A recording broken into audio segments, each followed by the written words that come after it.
ಇದು ರಸ್ತೆಯೋ ಅಥವಾ ತೋಡೋ ಅನ್ನುವಂಥದ್ದು ಕನ್ಫ್ಯೂಸ್ ಆಗ್ತಾ ಇದೆ. ಮಂಗಳೂರಿನ ಎಯ್ಯಾಡಿ ಪರಿಸರದಲ್ಲೇ ಕಂಡು ಬಂದಂತಹ ಪರಿಸ್ಥಿತಿ ಇದು. ಸಮರ್ಪಕ ರೀತಿಯಲ್ಲಿ ಹರಿದು ಹೋಗದ ಮಳೆ ನೀರು, ರಸ್ತೆಯಲ್ಲೇ ನೀರು ಬಾಕಿಯಾದ ಪರಿಣಾಮ ವಾಹನ ಸವಾರರು ಪರದಾಟವನ್ನು ಅನುಭವಿಸ್ತಾ ಇದ್ದಾರೆ. ನಡೆದುಕೊಂಡು ಹೋಗೋರು ಹೋಗುವಂತೆ ಇಲ್ಲ, ಪರಿಸ್ಥಿತಿ ಇದೆ ಅಲ್ಲಿ.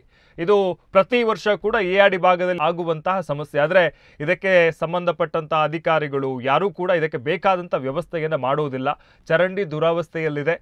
ಇದೇ ರೀತಿಯ ಪರಿಸ್ಥಿತಿ ಎಯ್ಯಾಡಿಯಲ್ಲಿ ಕೂಡ ಉಂಟಾಗಿದೆ. ಮಳೆ ನೀರು ಸಮರ್ಪಕ ರೀತಿಯಲ್ಲಿ ಹರಿದು ಹೋಗದ ರಸ್ತೆಯಲ್ಲೇ ಬಾಕಿಯಾಗಿದ್ದು ಪರಿಣಾಮ ವಾಹನ ಸವಾರರು, ಅದರಲ್ಲೂ ಕೂಡ ದ್ವಿಚಕ್ರ ಸವಾರರು ಪರದಾಡಿಕೊಂಡು ಸಾಗ್ತಾ ಇರುವಂತಹ ದೃಶ್ಯಗಳನ್ನು ಗಮನಿಸಬಹುದು. ಟ್ರಾಫಿಕ್ ಜಾಮ್ ಆಗ್ತಾ ಇದೆ, ನಡೆದುಕೊಂಡು ಹೋಗುವವರಿಗೂ ಸಮಸ್ಯೆ ಆಗಿದೆ, ವಾಹನ ಚಾಲಕರಿಗೂ ಸಮಸ್ಯೆ ಆಗಿದೆ.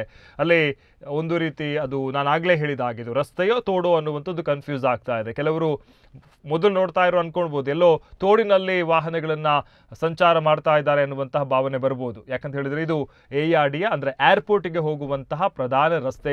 ಇದು ಪ್ರಧಾನ ರಸ್ತೆಯಲ್ಲಿ ಆಗಿರ್ತಕ್ಕಂತಹ ಘಟನೆ. ಅಲ್ಲಿ ಸ್ವಲ್ಪ ಮಳೆ ಬರುವ ಮುಂಚೆ, ಈಗಾಗಲೇ ಮಳೆ ಬರ್ತಾ ಇದೆ ಅಂತ ಗೊತ್ತಿದೆ, ಸ್ವಲ್ಪ ಚರಂಡಿಯನ್ನು ಸರಿ ಮಾಡಿದರೆ, ಸಮರ್ಪಕವಾಗಿ ಅದನ್ನು ಕ್ಲೀನ್ ಮಾಡಿ ಅದಕ್ಕೆ ನೀರು ಹೋಗಲಿಕ್ಕೆ ಸರಿಯಾದ ವ್ಯವಸ್ಥೆ ಮಾಡಿದರೆ ಇದೆಲ್ಲ ಆಗೋದಿಲ್ಲ. ಆದರೆ ಅಂತಹ ಆಸಕ್ತಿಗಳು ನಮ್ಮಲ್ಲಿ ಇಲ್ಲ. ನಮ್ಮಲ್ಲಿ ಬೇಡದ ವಿಚಾರಗಳಿಗಿರುವಂಥ ಆಸಕ್ತಿ ಇಂತಹ ಜನರಿಗೆ ಉಪಯೋಗ ಆಗುವಂಥ ವಿಚಾರಗಳಿಗೆ ಸ್ವಲ್ಪ ಕಡಿಮೆಯಾಗಿದೆ. ಆ ಕಾರಣಕ್ಕಾಗಿ ಇಂತಹ ಅನಾಹುತಗಳು ಸೃಷ್ಟಿಯಾಗ್ತಾ ಇದೆ.